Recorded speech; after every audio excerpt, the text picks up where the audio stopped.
आतंकवाद के मुद्दे पे यदि कांग्रेस और यूपीए कहे कि वो मोदी सरकार से बेहतर काम कर रही है, तो इस पे मुझे एक पंक्ति याद आती है, एक शेर याद आता है कि सच जरा सा घटे या बढ़े तो सच सच न रहे, मगर झूठ की तो कोई इंतहा नहीं और लाख चेहरे बदल के आ जाते हैं ये, पर आईना कमबख्त झूठ बोलता ही नहीं। 2008 का 26/11 का हमला होने के बाद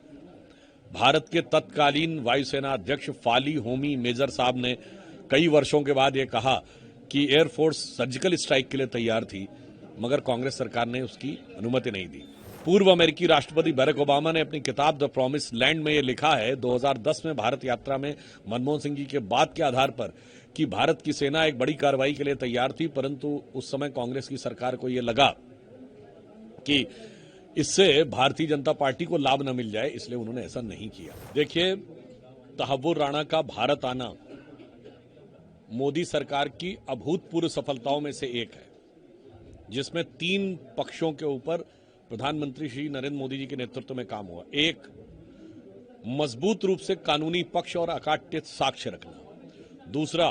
कुशल कूटनीतिक दक्षता यानी डिप्लोमेटिक डेक्सटेरिटी। और तीसरा, दृढ़ इच्छा शक्ति। और जहां तक कांग्रेस पार्टी ये आरोप लगाए कि किस सरकार ने क्या किया, तो उनके जमाने की तो मैं याद दिलाना चाहता हूं कि 2008 का 26/11 का हमला होने के बाद भारत के तत्कालीन वायुसेना अध्यक्ष फाली होमी मेजर साहब ने कई वर्षों के बाद ये कहा कि एयरफोर्स सर्जिकल स्ट्राइक के लिए तैयार थी, मगर कांग्रेस सरकार ने उसकी अनुमति नहीं दी। पूर्व अमेरिकी राष्ट्रपति बराक ओबामा ने अपनी किताब द प्रॉमिस लैंड में ये लिखा है 2010 में भारत यात्रा में मनमोहन सिंह जी के बाद के आधार पर कि भारत की सेना एक बड़ी कार्रवाई के लिए तैयार थी, परंतु उस समय कांग्रेस की सरकार को यह लगा कि इससे भारतीय जनता पार्टी को लाभ न मिल जाए, इसलिए उन्होंने ऐसा नहीं किया था। और मैं दिग्विजय सिंह जी वरिष्ठ नेता, उन्हें याद दिलाना चाहता हूं, अरे आपकी सरकार ने नवंबर 2008 में 26/11 हमले के केवल 9 महीने बाद जुलाई 2009 में पाकिस्तान के साथ शर्म शेख में ज्वाइंट डिक्लेरेशन साइन किया था। यानी और आपने कहा था शांति वार्ता आतंकवाद से प्रभावित नहीं होगी, यानी लोग मारते रहेंगे और हम वहां शांति के गीत गाते रहेंगे। और इतना ही नहीं, दुखद बात यह थी कि उस ज्वाइंट डिक्लेरेशन में बलूचिस्तान उसका हिस्सा था, यानी परोक्ष रूप से भारत सरकार बलूचिस्तान में अपना इन्वॉल्वमेंट मान रही थी। इतना शर्मसार करने वाला जिन लोगों ने एग्रीमेंट किया, वो आकर अगर ये आज बात कहते हैं, तो मुझे लगता है कि ये बहुत दुखद और विडंबनापूर्ण लगता है। हाँ, जहां तक वो ये कह रहे हैं कि उनकी सरकार ने डोजियर में तहव्वुर राणा का नाम भेजा था, तो मैं कांग्रेस पार्टी को और उनके वरिष्ठ नेता श्री दिग्विजय सिंह जी को बता देना चाहता हूं, जनाब आप क्या बात कर रहे हैं।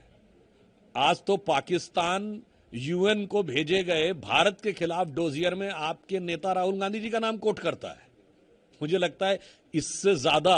शर्मसार करने वाली बात कांग्रेस पार्टी के लिए नहीं हो सकती है। इसलिए जो कांग्रेस पार्टी कह रही है वो यथार्थ के धरातल पर कितना असत्य है ये साफ हो जाता है। तो उनके इस बयान को मैं एक पंक्ति में कहना चाहूंगा कि आतंकवाद के मुद्दे पे यदि कांग्रेस और यूपीए कहे